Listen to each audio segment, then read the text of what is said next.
Ferrari, a name that needs no introduction. The scarlet red machines from Maranello have ruled the world's racetracks for decades. From Formula One to endurance racing, Ferrari has left an indelible mark on motorsport history. But buried deep in Ferrari's past is a story that very few know. In the mid-1980s, Ferrari developed something so unusual, so unexpected, that it shook the world of racing to its core. It wasn't a Formula One car. It wasn't built for Le Mans. It was a machine designed for America, for IndyCar, a Ferrari built for the Indianapolis 500. And yet this car never raced. It never even left Ferrari's private collection. It was silenced forever. This is the untold story of the Ferrari 637 IndyCar. The engine that made Ferrari panic, the car that frightened Formula One's leaders, and the project that mysteriously disappeared.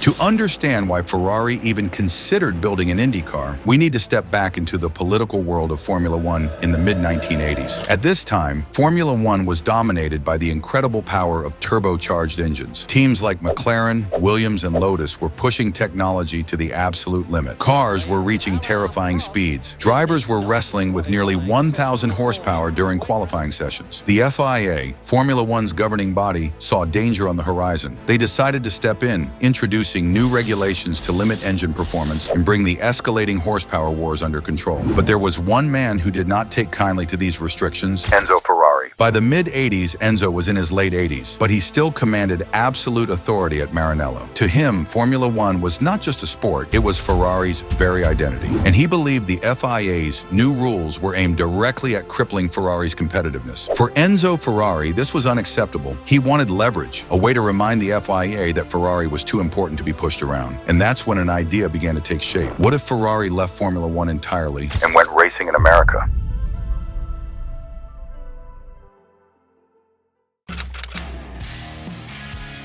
Across the Atlantic, IndyCar racing was booming. The Indianapolis 500 was one of the most famous races in the world, attracting hundreds of thousands of spectators every year. In the 1980s, IndyCar used 2.65-liter turbocharged V8 engines, a formula that Ferrari's engineers believed they could master. Competing in IndyCar wasn't just possible, it was realistic. And more importantly, the threat of Ferrari joining IndyCar gave Enzo the bargaining power he needed. So in 1986, Ferrari quietly began work on an engine and a chassis designed specifically for IndyCar. It was not a bluff. This was a serious, fully funded project. Ferrari was preparing to take on the Americans.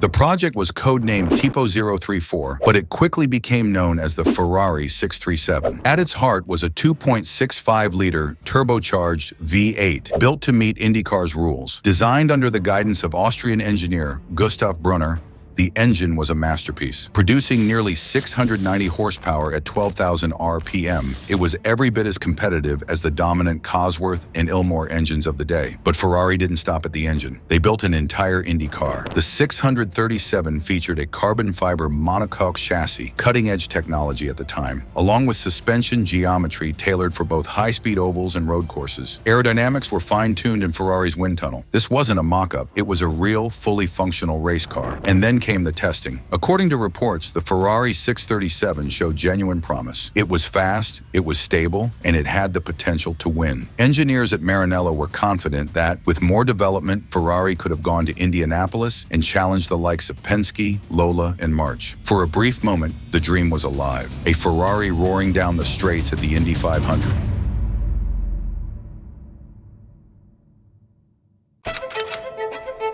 But behind the scenes, the 637 had a very different purpose. Enzo Ferrari never truly intended to abandon Formula One. The IndyCar project was above all a weapon, a bargaining chip in Ferrari's fight with the FIA. By building the 637, Ferrari proved that leaving Formula One was not just talk. They had the car, they had the engine, they had the resources. If the FIA continued to restrict Ferrari, Enzo could take the prancing horse to America and humiliate Formula One by winning the Indy 500. The message was loud and clear: don't push Ferrari too far.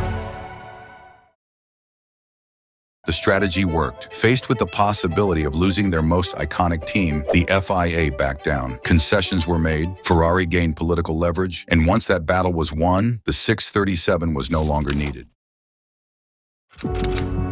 And so, the Ferrari 637 was quietly shelved. The completed prototype, the only one of its kind, was wheeled away and hidden in Ferrari's collection. It never entered a race. It never even turned a competitive lap. Engineers who had poured months of effort into the project were left disappointed, their work reduced to a footnote in history. Rumors circulated. Some said Ferrari had been pressured by Formula One's leadership to kill the project. Others believed Enzo never intended to race it at all, that it was always a bluff. Whatever the truth, the result was the same. The 637 was silenced forever. Interestingly, the engineers who worked on the 637 later reflected on how revolutionary some of the concepts were. The car experimented with weight distribution, turbo boost management, and aerodynamics that would not appear in Formula One for several years. Some of these technologies quietly influenced later Ferrari projects, including F1 cars in the late 1980s and early 1990s. The secrecy surrounding the 637 was so intense that very few photographs exist. Engineers often had to sign strict confidentiality agreements. Even team members who saw the car running on test tracks were sworn to silence. In many ways, the 637 became a ghost story within Ferrari, a legendary car that everyone talked about, but almost no one outside the inner circle had truly seen. Some historians argue that the 637 could have accelerated the convergence between American and European racing technology, potentially influencing the development of turbo engines in IndyCar and F1 much earlier than it actually happened.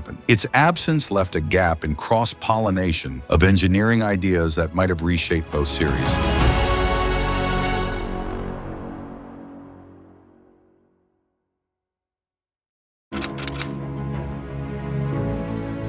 Today, the Ferrari 637 sits on display at the Ferrari Museum in Maranello. Visitors walk past it, often unaware of the incredible story behind its existence. Had it raced, the 637 might have changed history. Imagine Ferrari at the Indianapolis 500. Imagine the prancing horse dominating not only Formula One, but also IndyCar, a single team conquering both sides of the Atlantic. Instead, the 637 became something else, a symbol of Ferrari's power off the track, proof that Enzo Ferrari could bend the politics of motorsport to his will. The Ferrari 637 remains one of the greatest what-ifs in racing history. A car that terrified rivals, shook the very foundations of Formula One, and then disappeared into silence. It is a reminder that racing is not just about speed and engineering, but also about politics, power, and the legends who shaped the sport. The story of the 637 also highlights Enzo Ferrari's vision as more than just a car manufacturer. He understood leverage, optics, and the political dimensions of motorsport. By creating the 637, he sent a message not just to the FIA, but to the entire racing world. Ferrari could go anywhere, dominate any series, and dictate terms if necessary. Today, enthusiasts and historians often debate the what-if scenarios. Could Ferrari have turned IndyCar into another Ferrari-dominated championship? Would American teams have adapted faster to European engineering philosophies? And what might have happened if a Ferrari had actually competed at the Indy 500, potentially inspiring other manufacturers to pursue international crossovers sooner? The Ferrari 637 remains a symbol of audacity, a reminder that motorsport is not only about speed and technology, but also about cunning strategy, vision, and the subtle games played behind the scenes. For fans, engineers, and historians alike, it is a legendary story of potential never realized, yet never forgotten.